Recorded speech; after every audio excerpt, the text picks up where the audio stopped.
Mesdames et messieurs, bonjour au sommaire de l'actualité de cette mi-journée. Depuis 4 heures du matin, les premiers pèlerins burkinabés sont dans les airs destination de la Mecque pour le Hajj 2016.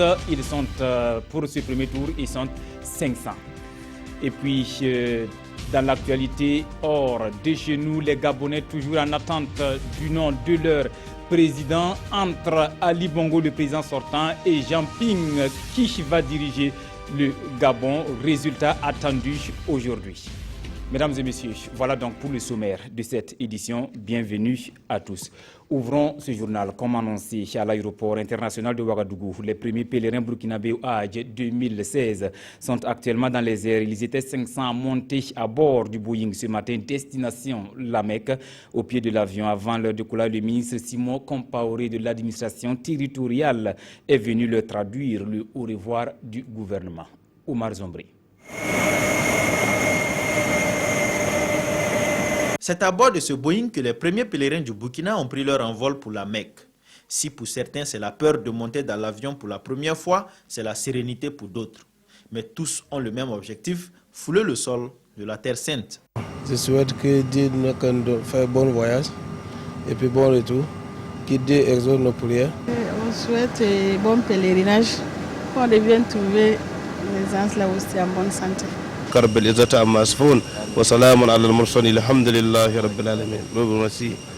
Merci. Aujourd'hui, c'est 500 pèlerins qui ont décollé pour la Mecque. Le ministre d'État Simon Compaoré a tenu à être présent sur les lieux afin de les encourager et leur souhaiter un bon voyage. Dieu merci, à minuit, l'avion avait déjà atterri. Et comme vous le constatez, nous sommes bien en avance sur l'heure prévue. Donc on ne peut que remercier Dieu, remercier les organisateurs et remercier les hommes de la sécurité. Au total, ce sont 5500 pèlerins qui vont accomplir le 5e pilier de l'islam. Le dernier départ est prévu pour le lundi 5 septembre et le retour au Bercail est attendu pour le 3 octobre. Attention, en cette période de pluie, il y a une pathologie qui se développe de plus en plus dans nos cités. Il s'agit de la conjonctivite communément appelée Apollo. Pour en savoir plus sur la maladie, nous avons approché les spécialistes du domaine, les causes des bactéries ou des virus. Mais comment s'y prendre? Nongbakouda Ismaël Diloma Sirma pour plus de précision. En cette saison de pluie, il y a un mal qui touche les yeux de milliers de Burkinabés. La conjonctivite, communément appelée Apollo, est une irritation du blanc de l'œil. L'exposition des yeux à la poussière ou à tout type d'agression peut en être la cause. La conjonctivite infectieuse, c'est peut-être bon de le préciser, c'est l'inflammation de la conjonctive du fait de germes, qui peut être une bactérie, qui peut être un virus, qui peut être un parasite ou qui peut être un champignon. La conjonctivite la plus préoccupante est celle causée par un virus. Quand quelqu'un a une conjonctivite due à un virus, nous sommes désarmés. Il n'y a pas de médicament contre le virus. Maintenant, si ça gratte, si ça fait mal, on a des médicaments qui calment. Mais selon le professeur Meda, la meilleure des solutions pour une conjonctivite provoquée par un virus est la patience. La conjonctivite due à un virus, elle a un cycle évolutif. Si on ne fait rien, si on reste propre, elle disparaît dès le moment de 2 semaines. Et concernant la conjonctivite causée par des germes comme les bactéries, l'application d'antibiotiques pourrait faire l'affaire. Et si c'est dû à la poussière, juste un nettoyage des yeux avec des sérums peut en venir à bout. Mais avant de mettre le sérum, l'hygiène corporelle, c'est très important.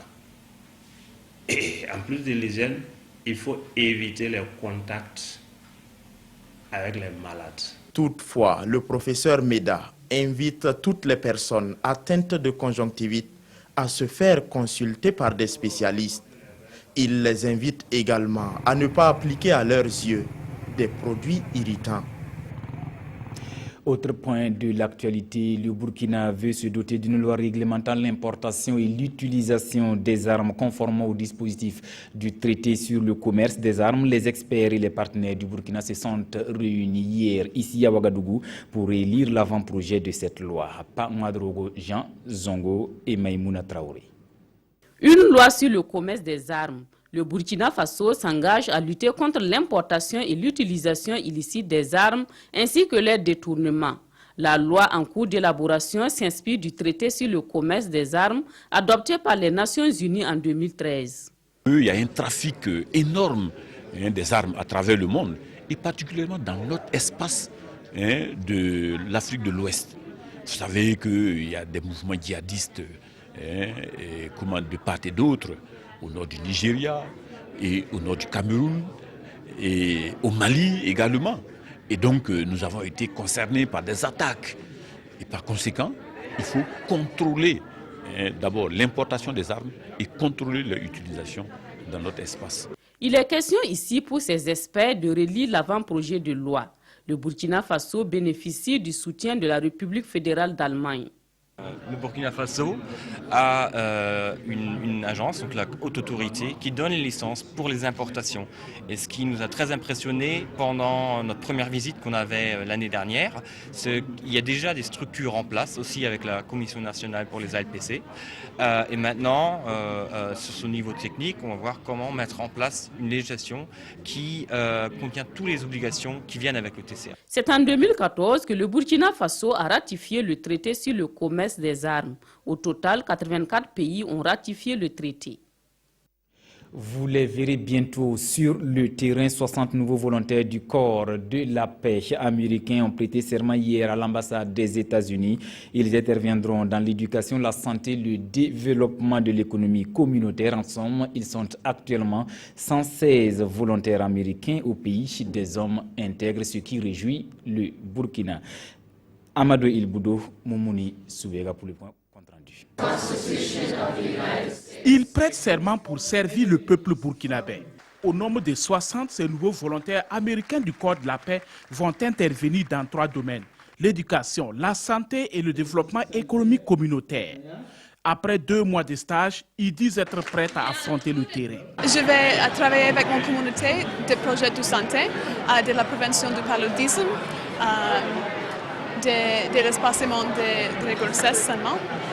C'est depuis 42 ans que le corps de la paix intervient au Burkina. Et selon le ministre de l'Agriculture, représentant le chef du gouvernement, les États-Unis, à travers ce programme, jouent un rôle important dans le développement du Burkina. Pour cela, il a traduit la reconnaissance du président du Faso et du peuple burkinabé aux États-Unis d'Amérique. Nous avons toujours vu ces gens dans nos communautés et qui sont engagés dans tous les chantiers du développement. Et c'est un apport très appréciable et le gouvernement en a conscience. Pour l'ambassadeur des États-Unis au Burkina, la présence du corps de la paix au Burkina est un signe de bonnes relations de coopération entre les 2 pays. Ces volontaires du corps de la paix représentent le peuple américain, le peuple moyen auprès du Burkinabé lambda. Et c'est cette sorte de coopération que nous voulons et dont nous sommes très fiers. Ces nouveaux volontaires serviront pendant 2 ans dans 11 régions du pays. Ils portent désormais à 116 le nombre de volontaires américains intervenant dans le pays des hommes intègres.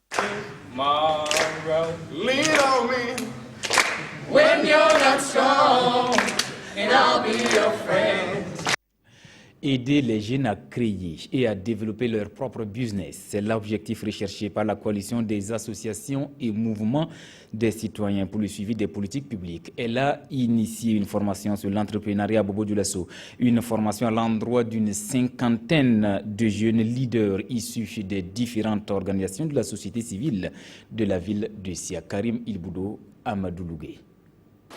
Faiblement doté en ressources naturelles, le Burkina Faso doit son salut à l'esprit créatif de ses hommes et cela passe aussi par la formation. Au nombre d'une 50aine, ces jeunes leaders issus des organisations de la société civile de Bobo Dioulasso reçoivent ici les rudiments nécessaires en matière de création et de développement de leurs propres affaires. Le problème d'emploi est un problème sérieux. Les jeunes aujourd'hui ils sont désœuvrés, ils ne savent pas où se tourner. Et comme malgré les efforts que l'État fait, on ne peut pas dire que l'État puisse prendre tout le monde en compte. Donc on veut former ces jeunes en entrepreneuriat pour que demain, eux-mêmes, ils puissent s'auto-employer et même employer d'autres personnes. L'auto-emploi des jeunes, une politique difficile à réaliser sans l'appui du secteur privé. La fonction publique aujourd'hui ne peut pas résorber toutes ces demandes d'emploi. Il faut aller vers le secteur privé et la meilleure manière d'ouvrir les portes du secteur privé, c'est la formation. Et c'est pour cela que je salue vraiment cette initiative qui effectivement vient renforcer les capacités de la jeunesse de Bobo pour aller vers le marché. Cette formation qui marque le début d'une série sur l'entrepreneuriat est rendue possible grâce à l'accompagnement de la Sofitex, la nationale des fibres textiles au Burkina Faso. Retour à Ouagadougou, où 16 experts en pharmacopée issus des 15 pays membres de la CEDEAO viennent d'être officiellement désignés par l'Organisation ouest-africaine de la santé pour trouver des remèdes aux nouvelles maladies émergentes. Découvrons-les avec Nyakiteda. Au nombre de 16, ils sont désormais chargés d'élaborer une pharmacopée à même de faire face à des nouvelles maladies émergentes comme la maladie à virus Ebola ou encore le virus Zika. Issus des 15 pays membres de l'espace CEDEAO, ces chercheurs ont 2 ans pour y parvenir. Leur désignation fait suite aux travaux de la réunion inaugurale du comité d'experts pour l'élaboration de la 2e pharmacopée de la CEDEAO. Nous avons validé le canevas, en tout cas le squelette de la pharmacopée, la 2e édition de la pharmacopée. Comment est-ce que les monographies devraient être présentées? Et les experts sont également arrivés à définir les tâches, en tout cas à distribuer les tâches pour savoir qui doit faire quoi dans le processus. Au cours de la réunion, une liste des plantes qui peuvent être envisagées pour la pharmacopée a été retenue. L'initiative de ces travaux est à mettre à l'actif de l'Organisation ouest-africaine de la santé OAS. Nous croyons fermement aux vertus de la médecine traditionnelle. Nous croyons fermement qu'il y a beaucoup à faire dans ce domaine. C'est un domaine qui souvent est négligé et nous, au niveau de l'OAS, nous pensons que nous avons beaucoup à apprendre de ce côté-là. Et il fallait donc regrouper nos experts pendant ces quelques jours ici et tirer le maximum d'eux. Ces experts chargés de l'élaboration de la 2e pharmacopée de la CEDEAO ont été désignés sur la base de leur expertise et de leur capacité à accéder facilement aux ressources requises pour l'exécution du projet.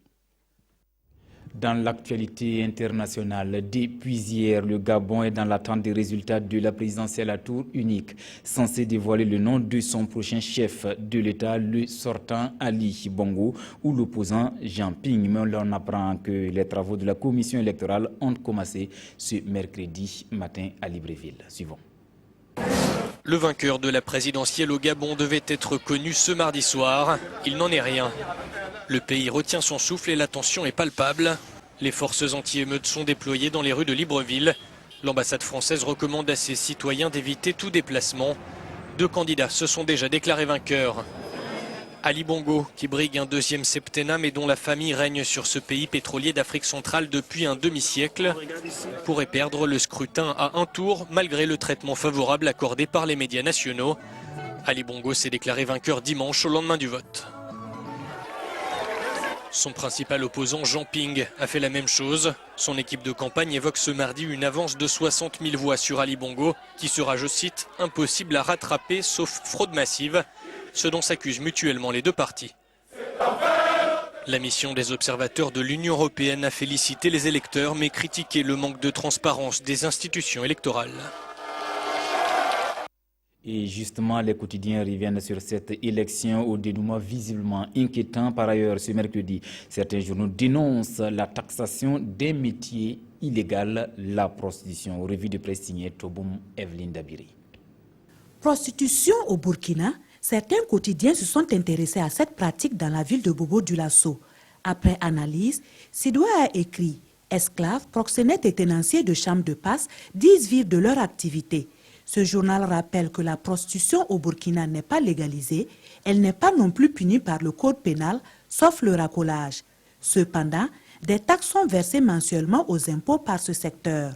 Question de citoyen, pourquoi des taxes pour un métier illégal? Autre fait de l'actualité, le Gabon toujours en attente des résultats de la présidentielle. Aujourd'hui, OFASO affirme qu'il s'agit d'un suspect faux suspense de la CENAP, car avec les 630 000 électeurs, même pas la moitié d'une ville comme Ouagadougou, écrit ce journal, les 3 jours devaient suffire à livrer les résultats et à libérer tout un pays.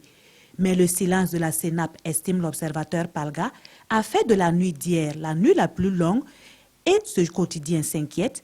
Est-ce un sombre présage? Pour le moment, chacun dresse un podium pour célébrer sa victoire, qui, diffusant de la musique, esquisse des pas de danse pour la même victoire, explique aujourd'hui OFASO. Une telle ambiance fait dire à notre temps que, si la victoire du président sortant est actée, il ne faut pas s'étonner que les partisans de Ping offrent leur poitrine pour dénoncer la fraude. Et dans ce cas, Jean Ping aura gagné le palais de l'irresponsabilité, poursuit ce journal. Pour le pays, le Gabon doit tirer toutes les leçons de cette situation et peu importe l'identité du futur locataire du palais du bord de la mer de Libreville, il devrait travailler à approfondir l'ancrage démocratique du Gabon en procédant au toilettage de la Constitution, poursuit le pays. Mesdames et messieurs, c'est tout pour l'actualité de cette mi-journée, le 13h de la télévision du Burkina. Merci de l'avoir suivi.